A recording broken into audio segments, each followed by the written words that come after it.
하나님께서 여러분과 함께 또한 사제의 영과 함께 마르코가 전한 거룩한 복음입니다. 주님 영광 받으소서.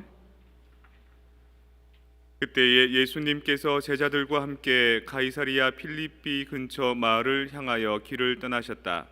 그리고 길에서 제자들에게 사람들이 나를 누구라고 하느냐 하고 물으셨다.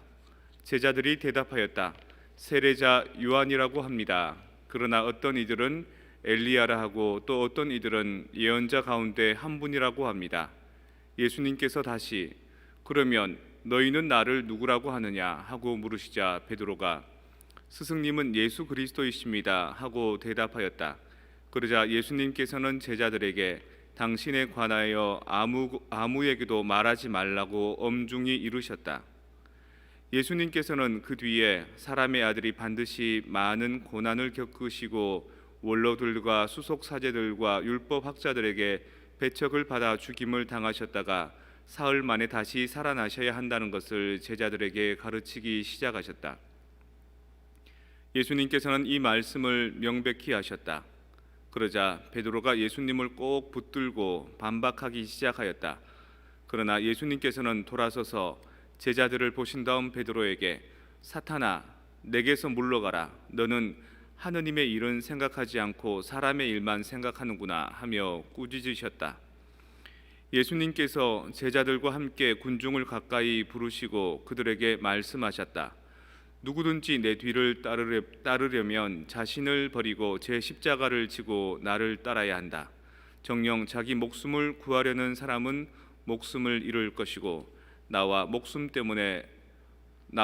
때문에 목숨을 잃는 사람은 목숨을 구할 것이다. 주님의 말씀입니다. 그리스도님 찬미합니다. 평화를 빕니다. 평화를 빕니다. 일본에 어떤 아름다운 절이 있는데 그 절에는 한 해에도 수백만 명의 사람이 관광을 가는 그런 아주 중요한 절이랍니다. 건축도 잘 되어 있고 또 그 절이 지니고 있는 그 품위도 아름답고요. 근데 그 절을 가면 안내하는 사람이 뭐라고 얘기하냐면 이 절은 세 번째 지어진 절입니다. 이 절의 첫 번째, 두 번째 지어진 절이 훨씬 더 아름답습니다. 이렇게 얘기한다는 거예요.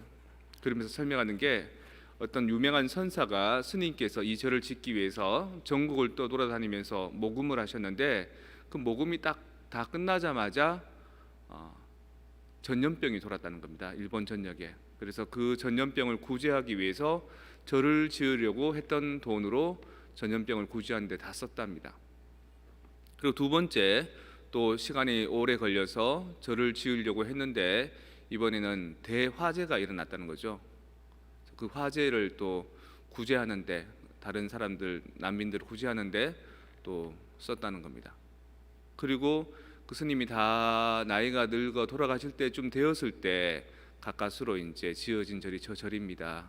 근데 지금 눈에 보이는 저 세 번째 절보다 첫 번째, 두 번째 절이 더 아름답지 않습니까? 예수님께서 묻습니다. 사람들이 나를 누구라고 하더냐? 그리고 너희는 나를 뭐라고 생각하느냐라고 묻습니다. 예수님과 교회의 관계는 예수님이 우리하고 함께 있을 때는 교회라는 공동체가 필요 없는데 예수님이 돌아가시고 난 뒤에 부활하신 다음에도 옛날에 살아 있을 때하고는 조금 다릅니다. 문을 다 잠그고 있는데 쓱 나타나시기도 하고 또 길을 가다가도 엠마오로 걸어가는 길을 가다가도 사람들과 대화를 하는데도 예수님인지를 잘 모르는 그런 차원의 모습으로 다가오십니다. 그러더니만 승천해 버립니다. 40일 만에. 그리고 40일이 지나고 50일째 되었을 때 성령이 내려오십니다. 예수님을 대신해서 성령이 사람들에게 내려서 사람들이 하느님을 믿는 공동체를 이루는 것이 바로 교회입니다. 신랑이 예수이고 신부가 교회다 이렇게 얘기합니다. 교회가 여러분들한테 묻습니다. 여러분들은 밖에 나가면 이 교회를 성당을 뭐라고 하던가요? 이렇게 물어볼 겁니다. 글쎄요, 교회하고 개신교회하고 잘 구분을 못 하던데요. 교회나 절이나 뭐 비슷한 거 아닙니까? 옆에 있는 몰몬 교회도 같은 거를 믿는 것 아닙니까? 뭐 여러 가지 의미가 있겠죠. 교회는 건물이 교회가 아닙니다.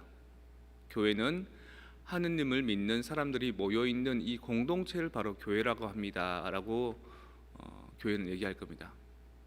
건물이 중요한 것이 아니라 얼마나 우리가 하느님이라는 신적 가치를 염두에 두고 그 가치에 맞게 내 양심대로 살아가고 또 당신께서 주신 시간과 에너지들을 잘 활용하고 있는지, 그런 영적인 교감들을 통해서 하느님 섬기러 온 모여 있는 사람들의 공동체, 이게 교회인 겁니다.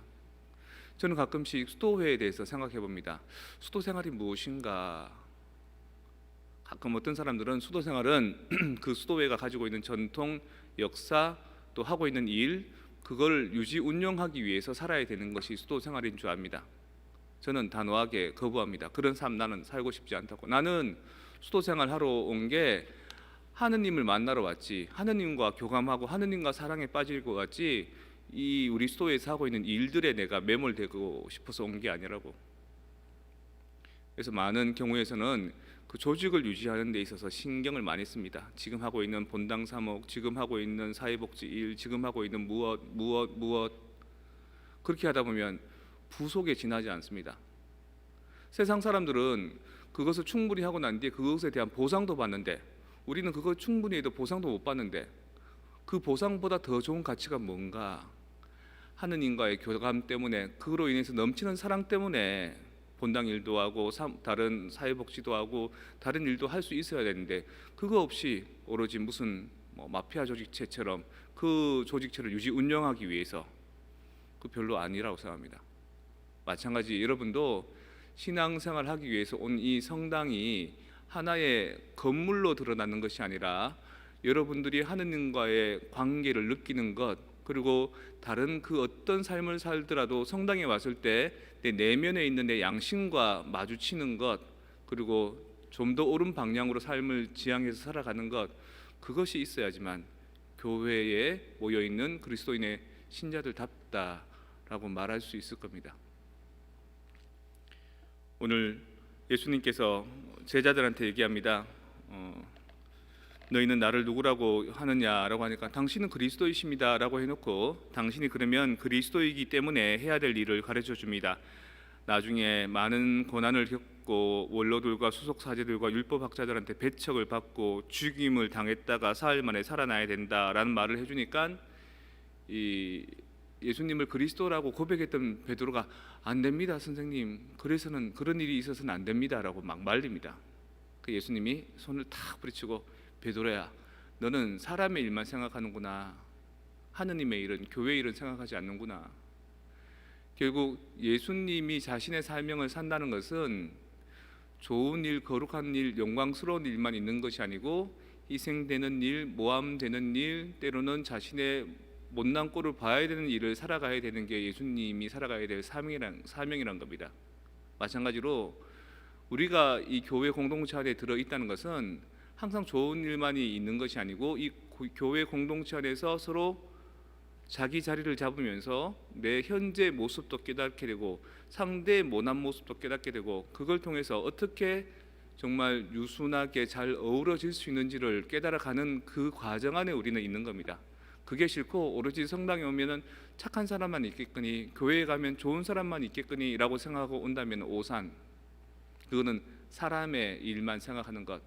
정말 하느님의 일은 모든 것이 거칠고 또 러프할 때 사람들과의 관계성 속에서 나의 한계를 깨닫게 되고 너의 한계를 깨닫게 되고, 우리 인간이 갖고 있는 전체적인 인간성을 최고의 그 끝자락까지 알게 될 때, 그 다음에 신성에 대해서 우리가 요청하게 되고 요구하게 되고 다시 한번 사랑의 가치를 추구하게 된다는 겁니다. 결국 첫 번째, 두 번째 절이 세 번째 절보다 아름다웠던 것처럼, 지금 우리가 지어놓은 이 성프란치스코 한인 성당보다도 여러분들이 앞으로 더 지어 나가야 될, 앞으로 더 건설해야 될 여러분 내면의 성전이 훨씬 더 중요하다는 거죠. 오늘 이 미사 통해서 우리는 다들 원하지 않지만 우리가 살아가는 삶의 인생이란 게 아픔 없이 좋은 사람 될 수 없는 인생, 그리고 죽기 전에는 문제가 없지 않은 인생을 살게 될 겁니다. 그리고 그 문제들에 대해서 피하려 하지 말고, 그것 말고 좋은 것만 바라지 말고, 문제 있는 인생을 통해서 좀 더 나를 직시할 수 있도록, 그 문제를 통해서 하느님께 더 매달릴 수 있는 그런 삶을 살아가는 게 바로 교회 공동체 멤버들이 아닐까, 그걸 위해서 이 건물이 있지 않을까 생각해 봅니다.